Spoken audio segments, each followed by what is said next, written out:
For centuries, one disease played a significant role in shaping human history, inspiring fear, suffering, and scientific advancement. Smallpox, caused by the variola virus, harmed populations across continents, but also sparked one of the greatest achievements in medical history. In this video, we will explore the origin, symptoms, and the eventual eradication of one of humanity's greatest enemies.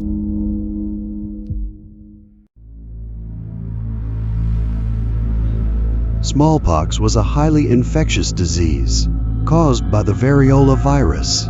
While its exact origin remains unknown, physical evidence suggests it may have existed for at least 3,000 to 3,500 years. Lasting scars resembling smallpox have been found on Egyptian mummies, dating back to around 1500 BCE, indicating the disease was present long before written records. The first known written descriptions of a disease resembling smallpox appeared in China in the 4th century CE, followed by similar accounts in India by the 7th century and in Asia Minor by the 10th century. These historical records, combined with physical findings, paint a picture of a disease with deep and devastating roots in human history. Smallpox was one of the deadliest diseases in human history, with an estimated case fatality rate of approximately 30%, meaning about 3 in every 10 infected individuals died. There were two main types of smallpox.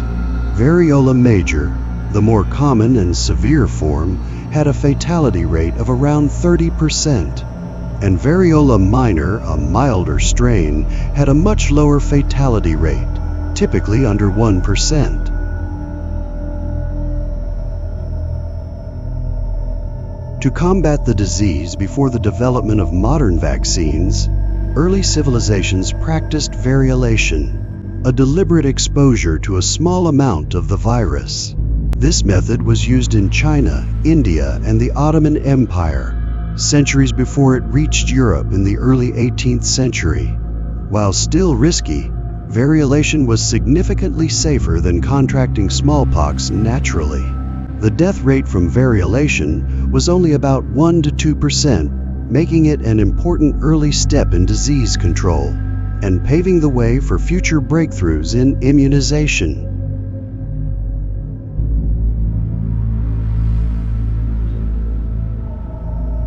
The next major breakthrough in the fight against smallpox came in 1796, when English physician Edward Jenner conducted a groundbreaking experiment that would lead to the development of the world's first vaccine. To test his theory, Jenner took material from a cowpox sore on a milkmaid named Sarah Nelms and inoculated an 8-year-old boy, James Phipps. When Phipps was later exposed to smallpox, he did not get sick. Jenner published his findings in 1798, and this technique quickly gained international attention. The term vaccine comes from the Latin word vacca, meaning cow, in honor of the cowpox connection. Over time, the virus used in vaccines shifted from cowpox to vaccinia, a related virus whose exact origins are still debated. Vaccinia became the standard virus for smallpox vaccination. Early vaccination campaigns often used a technique known as arm-to-arm transmission, where lymph fluid from a vaccinated individual was transferred directly to another person. This method helped scale the effort before mass vaccine production was possible.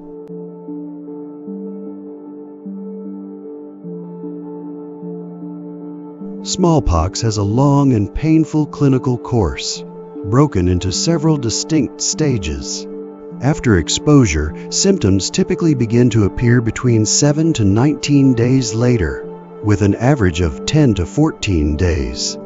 During this incubation period, the person is not yet contagious. Stage 1. The first symptoms arrive suddenly. A high fever, intense head and body aches, and even vomiting may occur.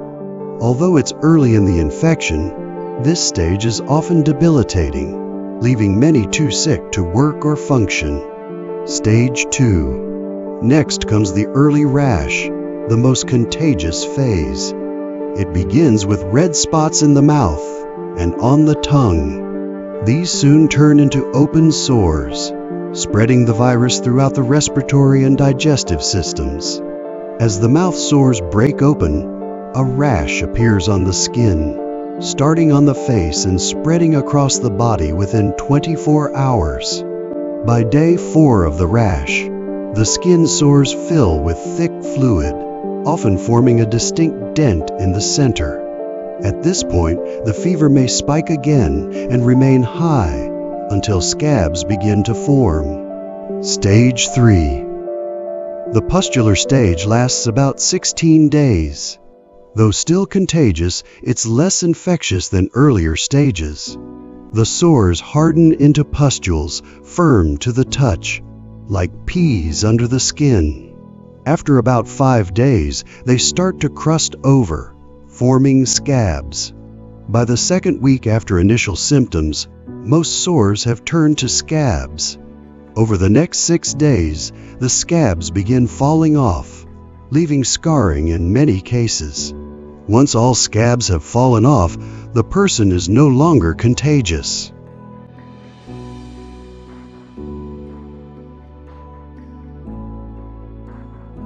The end of smallpox is a story not just of science, but of people.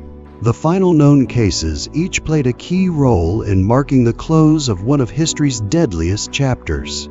At just 2 years old, Rahima Banu became the last known person to contract variola major, the severe form of smallpox. She lived in a rural village in Bangladesh, where the World Health Organization launched an immediate ring vaccination campaign, immunizing everyone in the area to prevent further spread.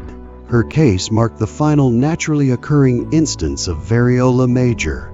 Rahima went on to live a quiet life in Bangladesh, occasionally mentioned in public health circles as a living symbol of the disease's eradication.